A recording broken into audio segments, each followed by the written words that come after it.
Hey, today I'm talking about exactly how to heal from toxic relationships. Now, this blew up my IG, and I also think it's appropriate because I feel like this topic is so appropriate. I just got out of the seventh ring of hell in the high school car line because, the shortage of the bus drivers.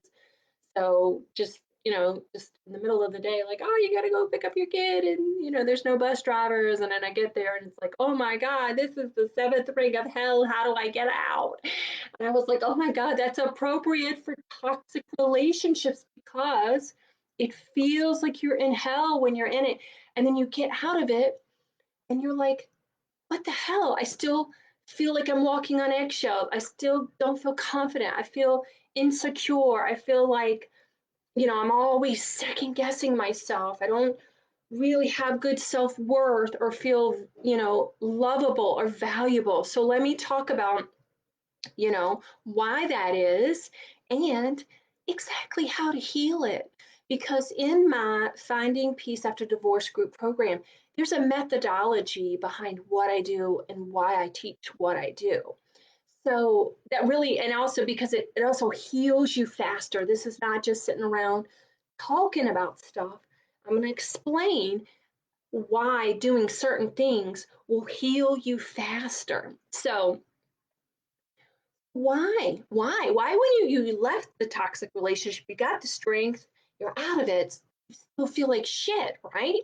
So, here's the thing toxic relationships cause you to second guess yourself. And what also happens is that you've had to put your own needs and your own desires and your own identity on the back burner for years and years and years in order to keep the peace in the relationship. You never know what's going to spark the anger or trigger the other person or whatever it is. So you're constantly walking on eggshells. You're constantly not having really good boundaries, and you're constantly second guessing yourself. And so what happens is our bodies hold the trauma, our bodies adapt and become dysregulated.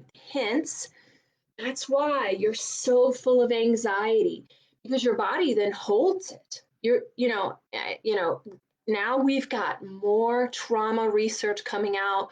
We've studied PTSD and its effects. And again, it manifests as physical symptoms.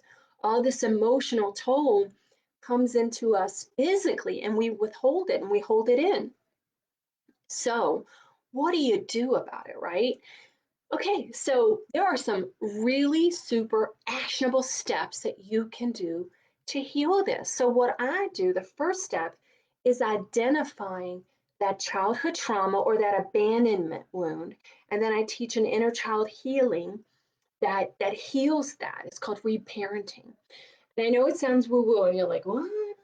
And listen, we don't spend a lot of time in the past. It's really about getting to the subconscious and then releasing that so you can move forward faster. I promise. Okay.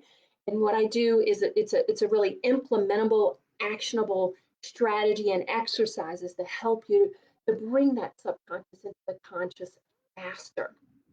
And then number two, what we do is we utilize a lot of rituals, a lot of journaling exercises, a lot of uh, movement and exercises to really release some of this stuff that's pent up inside of you. Now, you're probably thinking, okay, she just said she won't woo woo. Okay, so it's a little woo woo in the fact, but I'm going to tell you, I'm also very pragmatic. I use things that are scientifically proven. And let me explain to you why rituals help us to heal, why they're valuable and important in this holistic process of moving forward. Okay, I love this. Okay, so rituals help you to bypass that intellectual part of your brain and tune into that um, intuitive, creative part of yourself that allows you to tap into that subconscious and bring that to the conscious and then release it even faster. So that's why it's a very valuable part of this process. And then Thirdly is mindfulness. So if you're looking at mindfulness going, oh shit, she just said she wasn't woo woo. Look, meditation, I'm just going to be honest. I would not have called myself a meditator. And listen, I'm a mom, stepmom of five. If I can do it, you can do it, trust me, So if I can implement a meditative practice in my life, let me tell you, it will change your life. So I will teach you meditations and mindfulness that you can implement in your life today that are going to show you how to heal faster, that are going to completely change how you're showing up in your life and with your children. It's so beautiful. I attribute that to probably being so much of a better mother, so much of a better like wife. I mean, it has been life changing for me. But not only just the mindfulness, there's breath work, there's body work, because like I said before, your body is holding in that trauma. And if I can show you how to release that trauma, the anxiety releases, the second guessing releases, all that negative energy that's been holding you down, been holding you back, it dissipates. And you're like a new person. You're like so open and so energetic and so productive and like ready to go. So that's like the 3-step process. That's part of my methodology and what I teach in my group program for finding peace after divorce. So what I would love for you to do is get an even longer taste of this and join me tomorrow at our workshop. The window's closing soon, so please, please, please register. I know some of you are last minute. You're like me. I don't register for anything to the last minute. So I did open the window up a little bit longer, but please don't register in the last minute just because I want to make sure you get the link. I like to just make sure everybody's there and I get you the information so you have it. So the link is below. Make sure you join us.